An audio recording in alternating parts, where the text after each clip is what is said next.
آیا کله مو هم دا هیله څرګنده کړې چې کاش تا هم خپله کلیزه لمانځلی؟ آیا پوهیږئ چې لومړۍ کلیزه د چا لمانځل سوې وه؟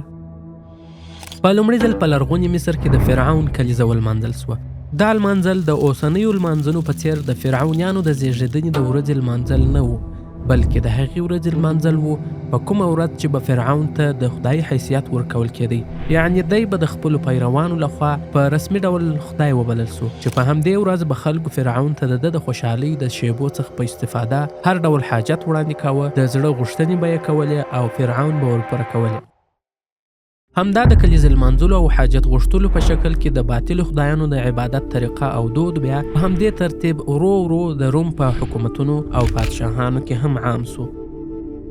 هیرود انټیپس چې د میلاد څخه 4 کاله وړاندې د روم په ګالیلیا ښار کې پادشاهي وه، د سالومې په نوم د خپلې بچندرې لور سره ژمنه وکړل چې که هر څه ورڅخه وغواړي نو دی به یې غوښتنه ومني. دا په دې خاطر چې د ده لور سالومې د ده د کلیزې د لمانځلو په عبادت کې د ده مخې ته خورا ډېره ونڅېدل او دی ډېر ورباندې خوښ سو. سالومې بیا د خپلې مور هیرودس په لمسون د ده څخه د جان باپتس په نامه د یو صالح کس سر وغوښت او هیرود هم ورسره ومنل. په دې توګه د کلیزې پر مراسمو کې د غوښتونکي د غوښتنې د پوره کولو د مراسمو په پایله کې جان باپتس یعنی یو انسان قرباني سو. د هغه زمانې جهل انسانان تر داسې اندازې بې شعوره او د عقل او منطق څخه لرې کړي وه چې د هیڅ ډول غیر اخلاقي کړنې څخه یې مخ نه ګرځوي.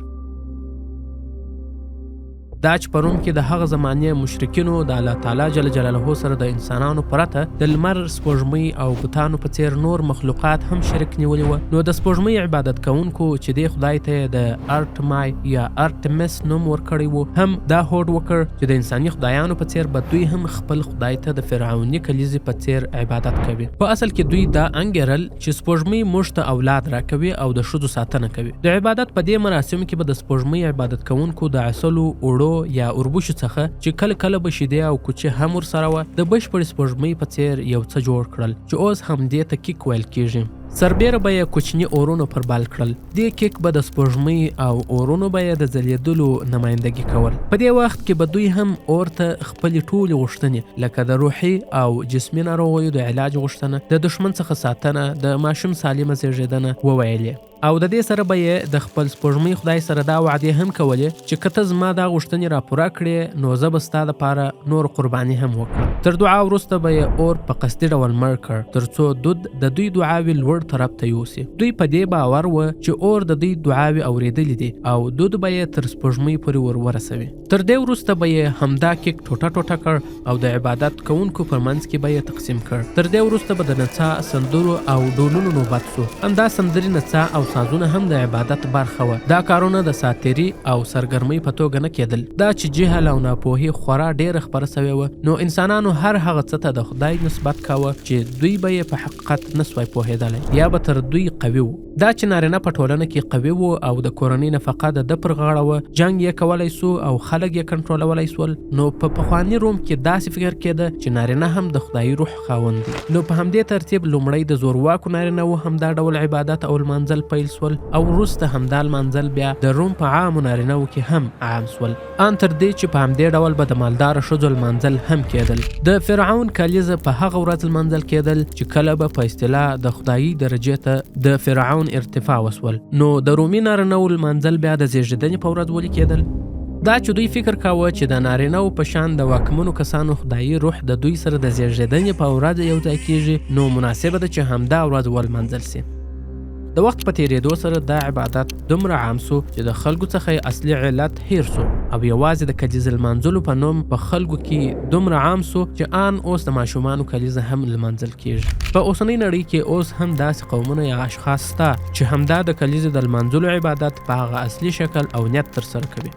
خو هغه خدایان چې دوی یې په دې ډول عبادت کوي اکثره د شیطان، ابلیس، لوسفر او نورو په نومونو وي. په اصل کې هغوی غواړي چې همدا عبادت دې په یو ډول نه یو ډول دوام وکړي. دا چې انساني طبیعت بدلون او نوښت خوښوي، نو په همدې خاطر په دې عبادت کې د وخت په تیریدو داسې بدلونونه راوړل کیږي چې په مټ یې لا نور انسانان هم ورته تشویق سي. د بیلګې په ډول د عبادت ځای یا هم د کلیزې د لمانځلو د تالار داسې سینګارول چې د عبادت کوونکو یا هم د ګډونوالو د حیرانتیا او خوښۍ سبب سبب وګرځي، لکه د ډول ډول او رنګارنګ بوغیو یا پکانیو په مټ د تالار سنگارول، زرینو پردو او ګلانو په مټ د تالار سنگارول، د رنگونو او زرینونو سره لوبي کول، د پیغلو او ځوانانو ګډي نڅاوي او سندري ویل. دا هغه څه دي چې ګډون کوونکي دې ته لیواله کوي چې کاش کې دوی هم دا ډول یو محفل جوړ کړي چې په دې ډول همدا ګډون کوونکي په غیر شعوري ډول د باطلو خدایانو د عبادت طریقې ژوندۍ ساتي.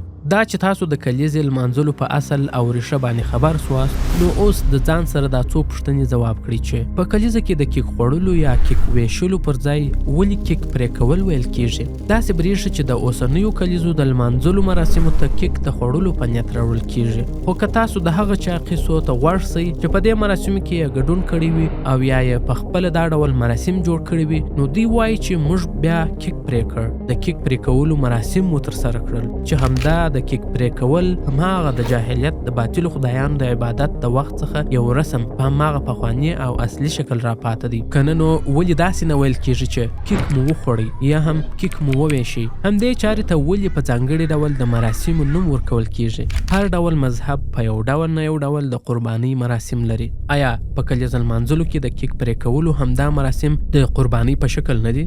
آیا د دې په اوریدلو ستاسو ذهن ته د جان باپتس قرباني را نغله؟ آیا د کلیزې په مراسمو کې د هیلې او دعا غوښتلو چاره د یو عبادت په څیر نه ښکاري؟